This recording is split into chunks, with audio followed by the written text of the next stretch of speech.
आगे बढ़ते हैं, बड़ी खबर का रुख करते हैं। सीएमआर में आज फीडबैक की बैठक और दोपहर 2:30 बजे सुजानगढ़ विधानसभा उपचुनाव को लेकर बैठक होगी। मुख्यमंत्री अशोक गहलोत ये बैठक लेंगे। इसमें पीसीसी चीफ गोविंद सिंह डोटासरा भी मौजूद रहेंगे। मंत्री भंवर सिंह भाटी, नरेंद्र बुडानिया, भंवरलाल शर्मा, नसीम अख्तर, रेहाना रियाज, राजेंद्र मूड भी बैठक के अंदर मौजूद रहेंगे। कांग्रेस पूरे तरीके से बाई इलेक्शन को लेकर 4 विधानसभा सीटों के उपचुनाव को लेकर एक्शन मोड में दिखाई दे रही है। सीएमआर के अंदर बैठक ली जाएगी, ये फीडबैक बैठक होगी और इस बैठक के अंदर तमाम मुद्दों पर बातचीत की जाएगी जो कि उपचुनाव से जुड़े होंगे। सबसे बड़ा मुद्दा तो यही कि प्रत्याशी कौन होगा। दोपहर 2:30 बजे सुजानगढ़ विधानसभा उपचुनाव को लेकर बैठक होनी है। मुख्यमंत्री अशोक गहलोत ये बैठक करेंगे और पीसीसी चीफ गोविंद सिंह डोटासरा इसमें मौजूद रहेंगे। मंत्री भंवर सिंह भाटी, नरेंद्र बुडानिया, भंवरलाल शर्मा, नसीम अख्तर, रेहाना रियाज, राजेंद्र मूड बैठक के अंदर मौजूद रहेंगे। तो इस वक्त की बड़ी खबर हम आपको बता रहे हैं। मुख्यमंत्री अशोक गहलोत सीएमआर के अंदर दोपहर 2:30 बजे सुजानगढ़ की उपचुनाव को लेकर एक महत्वपूर्ण बैठक करने वाले। मुख्यमंत्री अशोक गहलोत इस बैठक को करेंगे और इसमें पीसीसी चीफ गोविंद सिंह डोटासरा मौजूद रहेंगे। इसके अलावा तमाम नेता भी मौजूद रहेंगे जो सुजानगढ़ से जुड़े हुए हैं। मेरे सहयोगी और जयपुर ब्यूरो चीफ योगेश शर्मा मेरे साथ जुड़ चुके हैं। योगेश, बैठक तो महत्वपूर्ण है, लेकिन आपको क्या लगता है, मुद्दों पर मंथन होगा या उस नाम पर मंथन होगा जिसको उपचुनाव में उतारा जाए? नहीं, अभी नाम पर मंथन नहीं होगा। अभी केवल जो फीडबैक है, क्योंकि कांग्रेस पार्टी ने क्या किया है, हर 3 पंचायतों पर एक ऑब्जर्वर को नियुक्त किया है जी। हर 3 पंचायतों की जो वहाँ की रिपोर्ट, वहाँ पर लोग क्या सोचते हैं, किस तरह के मुद्दे होने चाहिए, स्थानीय स्तर पर क्या वहाँ पर सोशल गणित है, जातीय जो समीकरण है वो कैसे होने चाहिए और किस तरह का चेहरा होना चाहिए।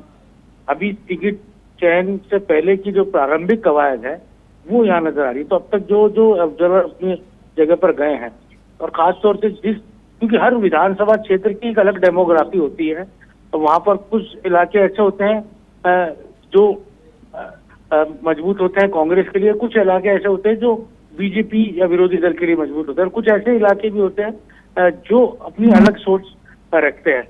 तो उस तरह की अलग अलग पंचायतों का किस तरह का समीकरण है, किस तरह का ऑब्जर्वर ने उनको अपने नजरिए से देखा है, वर्गीकरण उनका किया गया है, तो उस आधार पर जो वहाँ की जो रणनीति है उसको लेकर डिस्कस होगा। और जो कमियां खामियां हैं कि किन मुद्दों के साथ जाना चाहिए और क्या इस वक्त सरकार के बारे में जनमानस की ओपिनियन है, उन तमाम जो मुद्दे हैं। अभी आपने देखा सुजानगढ़ और बीजासर 2 जगह नगर निकाय के चुनाव हुए थे। सुजानगढ़ कांग्रेस पार्टी नहीं जीती, बीजासर में कांग्रेस पार्टी जीती। तो ये जो कहा जा सकता है कि सुजानगढ़ के अंदर 1-1 का रेशो रहा, तो आप समझ सकते हैं किस तरह का नेक टू नेक फाइट के आसार सुजानगढ़ के अंदर नजर आ रहे हैं। और मास्टर भंवरलाल मेघवाल के निधन के बाद ये सीट खाली हुई है और यहाँ पर सबसे बड़ा जो वर्ग है, जो निर्णायक वोट बैंक है, वो जाट वर्ग कहा जाता है।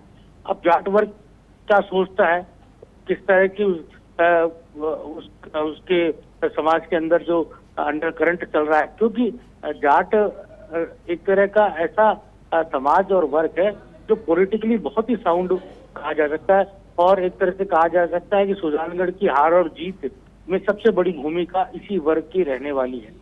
तो किस तरह से बाकी मूल ओबीसी की जो जातियां जो वहाँ रहती है बड़ी तादाद में, वहाँ ब्राह्मण और जो अन्य जनरल कास्ट का वोट है, उसकी क्या सोच है, ये तमाम जो बात है उस पर डिस्कस मोटे तौर पर होना है। बीजेपी किस प्रत्याशी को चुनाव में उतार सकती है, कौन सा चेहरा बीजेपी का हो सकता है, उसको लेकर भी डिस्कस होना है। तो एक ऐसी अभी मोटे तौर पर ये कहा जा रहा है कि दिवंगत जो नेता भंवरलाल मेघवाल थे, उनके पुत्र मनोज का नाम चर्चाओं में है और उन्हें उम्मीदवार बनाया जाना चाहिए। मनोज इससे पहले कभी राजनीति में नहीं रहे, इतने सक्रिय नहीं रहे राजनीति में, वो पिता के वारिस कभी नहीं कहे गए, उनकी पुत्री बनारसी वारिस कहेगी। और ये बदकिस्मती रही मेघवाल परिवार की, और ये एक तरह से उनके परिवार पर झटके के समान था, एक पहाड़ सा टूट गया कि बनारसी की भी डेथ हो गई और मास्टर भंवरलाल की भी डेथ हो गई। तो अब उस राजनीतिक जो वैक्यूम है, जो शून्यता है, उसको कैसे इस परिवार की अगली पीढ़ी उसको भर पाएगी, क्या मनोज वो सशक्त उम्मीदवार हो पाएंगे, ये तमाम बातें हैं जिसको लेकर डिस्कस होना है। और वो कहा जा सकता है कि पूरे राजनीतिक समीकरण में, क्योंकि चूरू जिला विधानसभा चुनाव में कांग्रेस के लिए बहुत ही फायदेमंद रहा था। राजेंद्र राठौड़ जरूर चुनाव जीते भारतीय जनता पार्टी के और अवनीश महर जीते, बाकी यहाँ से तारानगर से नरेंद्र मुडानिया चुनाव जीते, मास्टर भंवरलाल मेघवाल सुजानगढ़ से जीते, सरदार शहर से भंवरलाल शर्मा चुनाव जीते। तो एक तरह से कहा जाए, और इसके साथ ही जो भादरा का इलाका आता है, यहाँ कॉमरेड बलवान पूनिया चुनाव जीते, नौहर का इलाका आता है जो लोकसभा क्षेत्र का हिस्सा कहा जाता है। लेकिन समीकरण इस पूरी सीट से जुड़े हुए हैं, और ये शेखावाटी के जो सीकर, झुंझुनू और चूरू की हम बात करते हैं, शेखावाटी के उन मजबूत राजनीतिक इलाकों में रहा है जहाँ कांग्रेस की जड़ें बहुत गहरी रही हैं जी। और कहा जा सकता है कि पूरी रणनीति बनेगी और कोशिश कांग्रेस पार्टी की, सत्ताधारी दल की यही है कि इस सीट पर जो कांग्रेस का खाता खुला था विधानसभा चुनाव में, और वो बरकरार रहना चाहिए। जी बिल्कुल योगेश, शुक्रिया तमाम जानकारी हमारे साथ साझा करने के लिए।